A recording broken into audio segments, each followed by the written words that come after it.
મારા વાલાઓ જય મહાદેવ પરેશ દાદાના, જય સોમનાથ, જય દ્વારકાજી, સીતારામ, રાધેશ્યામ, જય માતાજી, જય પિતાજી.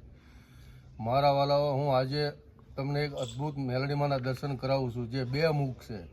તમે બે મુખની વાત તો સાંભળી છે, એક ચામુંડા ચોટીલામાં, અને અહીંયા જે દર્શન કરાવું છે જે ઢોરાવાળા મેલડીમાં તરીકે પ્રખ્યાત છે મેલડીમાં, એમના હું તમને દર્શન કરાવું. એ પહેલાં મહાદેવના દર્શન કરો છે. મંગલેશ્વર મહાદેવ બિલીના ઝાડ નીચે બિરાજમાન મારો બાપ બેઠો છે ભોળિયો.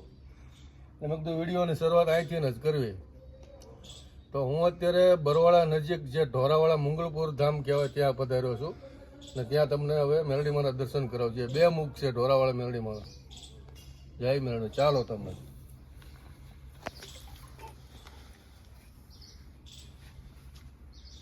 જો 52 ગજની ધજા લહેરાય છે માં મેલડીની, અને એકદમ રમણીય વિસ્તાર છે આખો, સરસ મજાનો.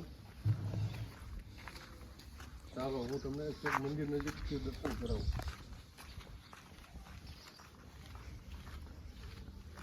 અત્યારે આપણે મુગલપુર ધામ કે ઢોરાવાળી મેલડીમાં તરીકે ખૂબ જ નામ અને પ્રચલિત છે, અને આજુબાજુની શ્રદ્ધાથી બહુ માણસો ઘેરાયેલું છે.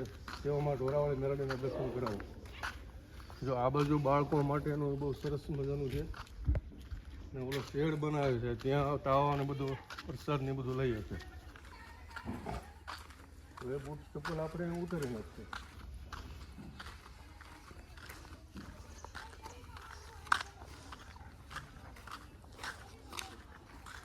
વરાવાળા મેલડી માતાજી મુગલપુર ધામ. બપોરનો સમય છે એટલે તાળું બંધ છે, તાળું મારું છે, પણ તમને અંદરથી દર્શન કરાવો. જો જે સામે જો મિત્રો, એ પહેલાં તમને જે સામે વાસણ છે ને બધા તાવાના છે, અને બધા અહીંના જ પડ્યા હોય. તમારે તાવો કરવા આવવું હોય તો ખાલી વસ્તુ લઈને આવો ને, બધી વસ્તુ અહીં તમને મળી રહે, વાસણ બધા.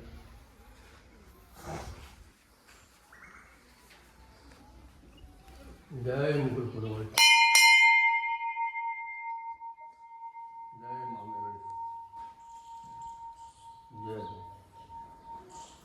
જો નજીકથી દર્શન કરો, અને આ મેલડીમાંના બે મુખવાળી મેલડીમાં કહેવાય ઢોરાવાળી, કે જે તમને ચામુંડા ચોટીલામાંના બે સ્વરૂપ છે, એ રીતે ઢોરાવાળી મેલડીમાંના બે સ્વરૂપથી દર્શન કરો. જય ઢોરાવાળી મેલડી. આખું લાલ પથ્થરથી મસ્ત સરસ મજાનું બનાવ્યું મસ્ત મંદિર છે,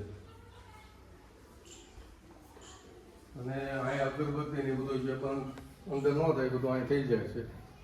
સરસ વ્યવસ્થા. આ બધા જે ફોટા તમે જોવો છો ને, લોકો માનતાના માતાજી દીકરા દીકરી જે કંઈ સંતાનો જે માનતા માને ને, એના બધા ફોટા છે, અને બાધા પૂરી કરે કે અહીંયા પછી ફોટા બધા લગાવ્યા. જો અઢળક છે, પુષ્કળ ફોટા છે, અને માતાજીએ ખોબે ધોબે આપે, માગી આપે મેલડી. જો હવે આ બરવાળાથી 8 કિલોમીટર અંતર આવેલું છે મંગલપુર ધામ, અને ઢોરાવાળી મેલડી તરીકે પ્રખ્યાત છે. અને આનું સંચાલન ભારતીય આશ્રમના એક મહંત છે, એ આધાર વહીવટ કરે છે. અને બાપુનો સ્વભાવ બહુ સરળ અને શાંત છે, અને મજાના બાપુ છે, પણ અત્યારે આરામમાં છે, એટલે બાપુના દર્શન આપણેથી થશે નહીં. જો આ બધું ખુલ્લા વિસ્તારમાં છે, બહુ મજા આવે.